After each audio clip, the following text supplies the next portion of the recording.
Bonjour tout le monde, nous allons voir le système digestif. Comme on l'a si bien titré, le système digestif est l'ensemble des organes qui participent à la transformation des aliments en nutriments assimilables par l'organisme.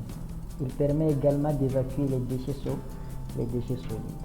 Et le système digestif comprend les organes du type digestif et aussi les glandes digestives.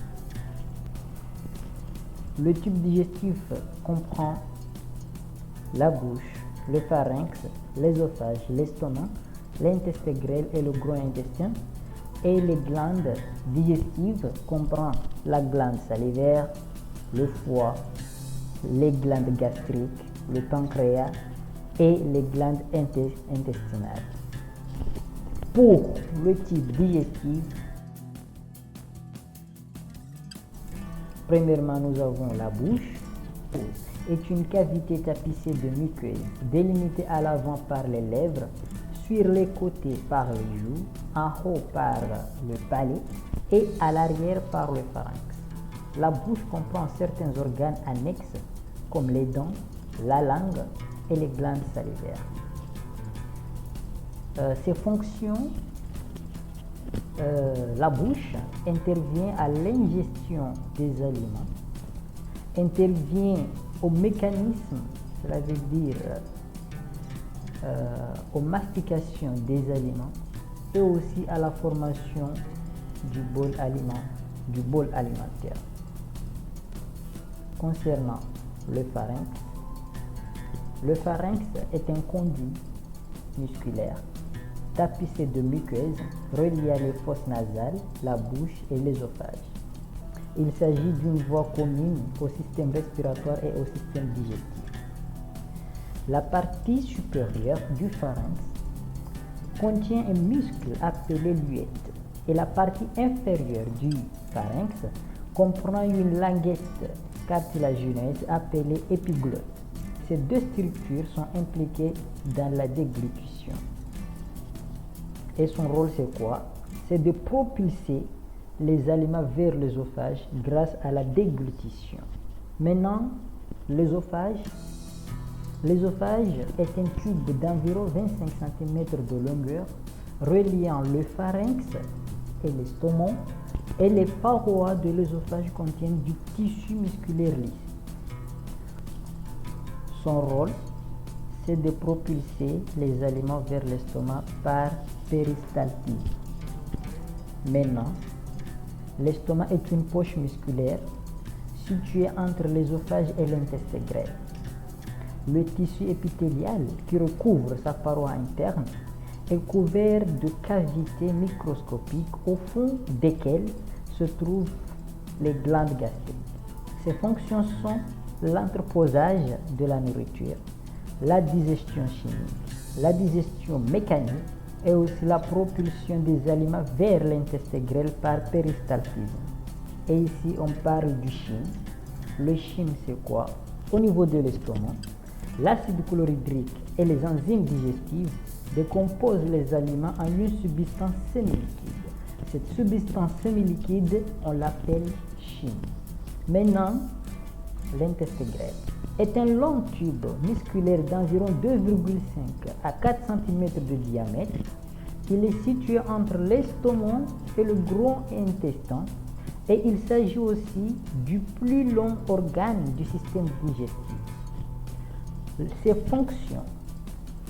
Là, au niveau de l'intestin grêle, se passe ce qu'on appelle absorption des nutriments. Il y a aussi la digestion chimique, la segmentation, la propulsion des aliments vers le gros intestin par péristaltisme. Et enfin, le gros intestin. Le gros intestin est un tube musculeux d'environ 7 cm de diamètre. Le gros intestin est le dernier organe du tube digestif.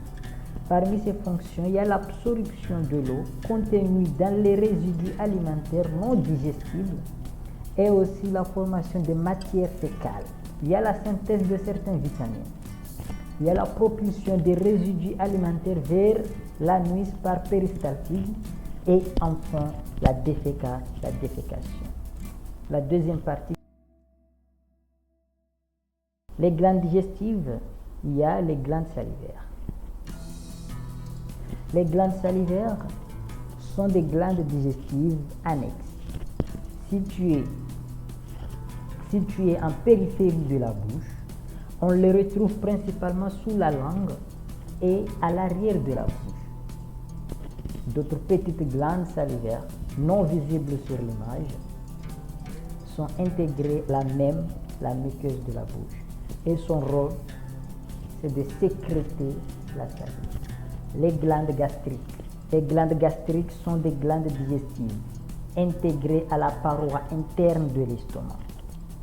Elles sont situées au fond de cavités microscopiques appelées cryptes. Et leur fonction, c'est de sécréter le suc gastrique. Le foie est la plus grosse glande du corps humain. Il s'agit d'une glande digestive située à la droite de l'estomac. Le foie est une glande annexe au tube digestif. La bile sécrétée par la foie est d'abord stockée dans la vésicule biliaire avant d'être acheminée vers la partie supérieure de l'intestin grêle. La fonction, c'est de sécréter la bile. Maintenant, le pancréas. Le pancréas est une glande digestive de forme allongée dont la majeure partie est située derrière la partie inférieure de l'estomac. Il s'agit d'une glande annexe au tube digestif. Le suc pancréatique produit par le pancréas est acheminé par un conduit et déversé dans la partie supérieure de l'intestin grêle. La fonction du pancréas, c'est de sécréter du suc pancréatique. Les glandes intestinales.